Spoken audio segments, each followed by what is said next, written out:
Audio clip number 30، اس میں آپ قرآن پاک کی سورہ بقرہ کی آیت نمبر 87 سے لے کر 89 تک کی تلاوت، ترجمہ اور تفسیر صراط الجنان سنیں گے۔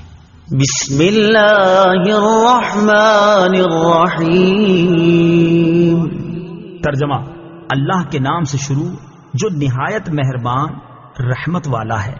وَلَقَدْ آتَيْنَا مُوسَى الْكِتَابَ وَقَفَّيْنَا مِن بَعْدِهِ بِالرُّسُلِ وَآتَيْنَا عِيسَى ابْنَ مَرْيَمَ الْبَيِّنَاتِ وَأَيَّدْنَاهُ بِرُوحِ الْقُدُسِ أَفَكُلَّمَا جَاءَكُمْ رَسُولٌ بِمَا لَا تَهْوَىٰ أَنفُسُكُمُ اسْتَكْبَرْتُمْ فَفَرِيقًا كَذَّبْتُمْ وَفَرِيقًا تَقْتُلُونَ۔ ترجمہ: اور بے شک ہم نے موسیٰ کو کتاب عطا کی اور اس کے بعد پے در پے رسول بھیجے، اور ہم نے عیسیٰ بن مریم کو کھلی نشانیاں عطا فرمائیں اور پاک روح کے ذریعے ان کی مدد کی۔ تو اے بنی اسرائیل، کیا تمہارا یہ معمول نہیں ہے کہ جب کبھی تمہارے پاس کوئی رسول ایسے احکام لے کر تشریف لایا جنہیں تمہارے دل پسند نہیں کرتے تھے تو تم تکبر کرتے تھے، پھر ان انبیاء میں سے ایک گروہ کو تم جھٹلاتے تھے اور ایک گروہ کو شہید کر دیتے تھے۔ وَلَقَدْ آتَيْنَا مُوسَى الْكِتَابَ، اور ہم نے موسیٰ کو کتاب دی۔ تفسیر صراط الجنان میں ہے، یہاں سے بنی اسرائیل کو دی گئی مزید نعمتیں بیان کی جا رہی ہیں۔ اس آیت میں کتاب سے توریت مراد ہے، جس میں اللہ تعالیٰ کے تمام عہد مذکور تھے۔ ان میں سب سے اہم عہد یہ تھے کہ ہر زمانے کے پیغمبروں کی اطاعت کرنا، ان پر ایمان لانا اور ان کی تعظیم و توقیر کرنا، جیسا کہ سورہ مائدہ آیت نمبر 21 میں مذکور ہے۔ وَقَفَّيْنَا مِن بَعْدِهِ بِالرُّسُلِ، اور اس کے بعد پے در پے رسول بھیجے۔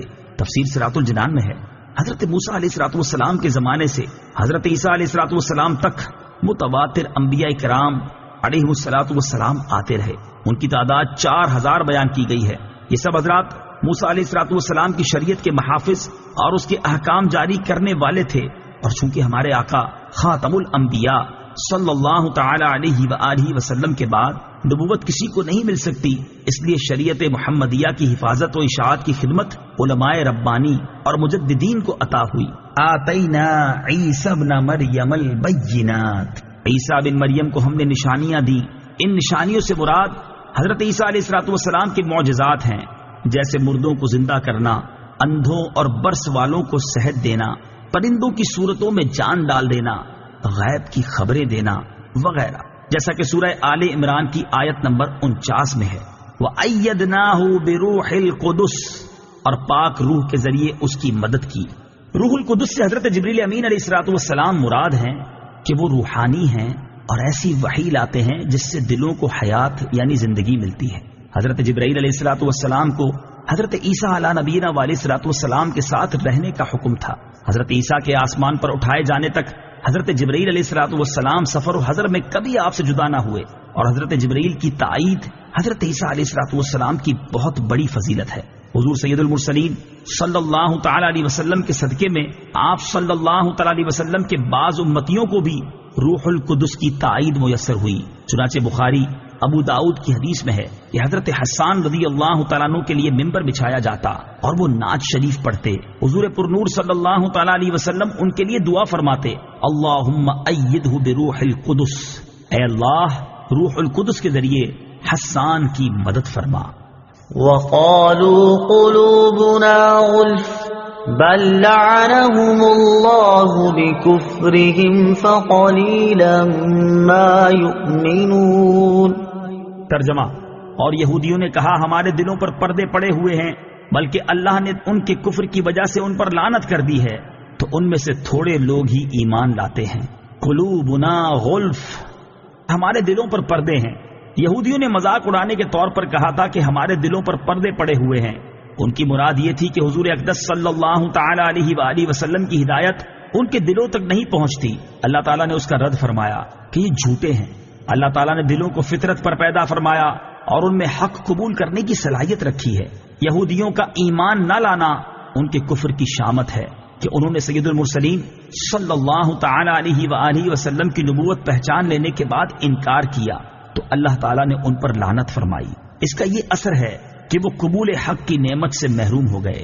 آج بھی ایسے لوگ ہیں کہ جن کے دلوں پر عظمت رسالت سمجھنے سے پردے پڑے ہوئے ہیں۔ وَلَمَّا جَاءَهُمْ كِتَابٌ مِّنْ عِندِ اللَّهِ مُصَدِّقٌ لِّمَا مَعَهُمْ وَكَانُوا مِن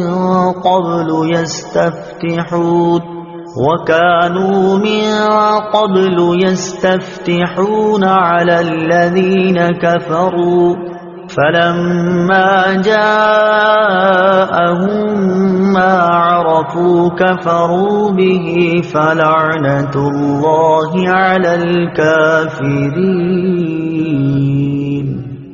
ترجمہ: اور جب ان کے پاس اللہ کی وہ کتاب آئی جو ان کے پاس موجود کتاب کی تصدیق کرنے والی ہے، اور اس سے پہلے یہ اسی نبی کے وسیلے سے کافروں کے خلاف فتح مانگتے تھے، تو جب ان کے پاس وہ جانا پہچانا نبی تشریف لے آیا تو اس کے منکر ہو گئے، تو اللہ کی لعنت ہو انکار کرنے والوں پر۔ مصدقن، تصدیق کرنے والی۔ تفسیر صراط الجنان میں ہے، قرآن پاک گزشتہ کتابوں کی تصدیق کرنے والی کتاب ہے کہ وہ کتابیں اللہ تعالیٰ کی طرف سے ہیں، نیز ان کتابوں نے قرآن کے نازل ہونے کی خبر دی تھی، قرآن کے آنے سے وہ خبریں سچی ہو گئیں۔ ما عرفو، جانا پہچانا نبی۔ تفسیر صراط الجنان میں ہے، شان نزول، امام الانبیاء صلی اللہ تعالی علیہ وآلہ وسلم کی تشریف آوری اور قرآن کریم کے نزول سے پہلے یہودی اپنی حاجات کے لیے حضور پر نور صلی اللہ تعالی علیہ وآلہ وسلم کے نام پاک کے وسیلے سے دعا کرتے اور کامیاب ہوتے تھے، اور اس طرح دعا کیا کرتے تھے: اللہم افتح علینا وانصرنا بالنبی الامی، یا رب ہمیں نبی امی کے صدقے میں فتح و نصرت عطا فرما۔ اس آیت میں یہودیوں کو وہ واقعات یاد دلائے جا رہے ہیں کہ پہلے تم ان کے نام کے طفیل دعائیں مانگتے تھے، اب جب وہ نبی تشریف لے آئے تو تم ان کے منکر ہو۔